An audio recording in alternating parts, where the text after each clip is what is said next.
Welcome to The Explainer. Today we're going to decode an ancient concept that explains a really modern feeling, why we get stuck. So, let's dive right in. We're always talking about the causes of our problems, right? But what if the real issue isn't the problem itself, but some invisible force that keeps us tied to it? What if we've been looking in the completely wrong place this whole time? All right, so in ancient Buddhist teachings, there's this Pali word, samudaya, that gets right to the heart of our struggles. Now, you'll often see it translated simply as the cause of suffering. But honestly, that translation, it just doesn't do it justice. It misses the real power of the word. See, samudaya is way more active. It's an ongoing force. So to really get what Samudaya means, we have to kind of crack its code. And we're going to do that by breaking the word down, sound by sound, into its ancient roots. That's where we'll find its hidden, much more powerful meaning. Okay, first up is the sound sa. Sa means together or in combination with. Just picture two separate things being joined, brought together. Next up, we've got mu. And this one's a really powerful root. It means to bind, to hold fast, or to shut in. It's that feeling, like clenching your fist around something and just refusing to let it go. And last but not least, there's daya. This part means to flow, to arise, or even to erupt. So think of a burst of energy, right? A really powerful current just bursting forward. So let's put it all together. You can see now that samudaya isn't just some static cause. Not at all. It's this dynamic, super sticky force. It's that flow, that eruption of energy, the daya, that happens when our will, the mu, binds itself together, the sa, with something. It's an active, ongoing process of clinging. Here's a great way to think about it. A problem might be the tiny spark that starts a fire. But samudaya? That's the gasoline you just keep pouring on it, making it burn hotter and hotter and hotter. Okay, what's so fascinating to me is how this ancient idea plays out in our modern lives, like every single day. So let's look at 4 analogies that are going to make this invisible force totally visible.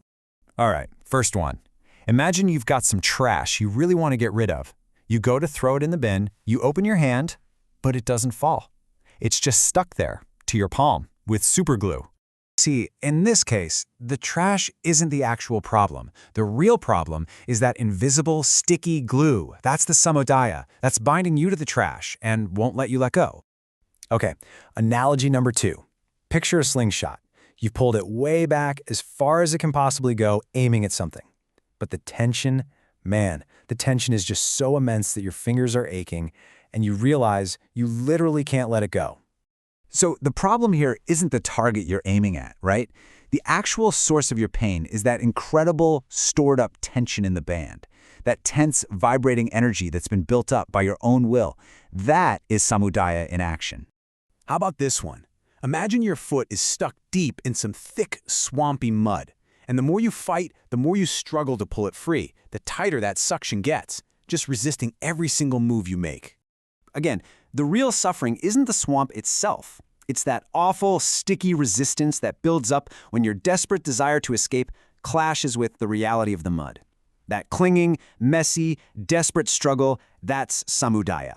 And finally, let's bring it right into the here and now with a super familiar example.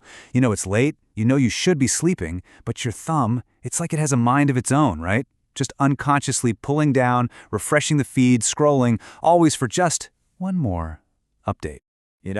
It's not actually the videos or the posts that are the core issue. It's that compulsive, unconscious pull, that addictive inertia that binds your attention to the screen, just constantly seeking that next little hit. This is a perfect modern-day example of samudaya. So if the problem isn't really the problem, if it's this invisible glue, then how in the world do we get unstuck? Well, understanding samudaya doesn't just give us a new diagnosis. It points to a completely different kind of solution. The whole strategy just flips on its head. Instead of fighting the external thing, the trash, the target, the swamp, the real work is to turn inward. It's about dissolving that internal force, that invisible glue that's binding you to the problem in the first place. And this, right here, is the key insight. You don't actually have to fight the external problem at all. You just have to focus on dissolving the internal glue. Because once that stickiness is gone, the problem you were clinging so tightly to, it just falls away, all on its own. And so that leaves us with a really powerful question to think about. Where in your life can you feel that sticky, tense, unseen force at play? What's the invisible glue that's holding you right now?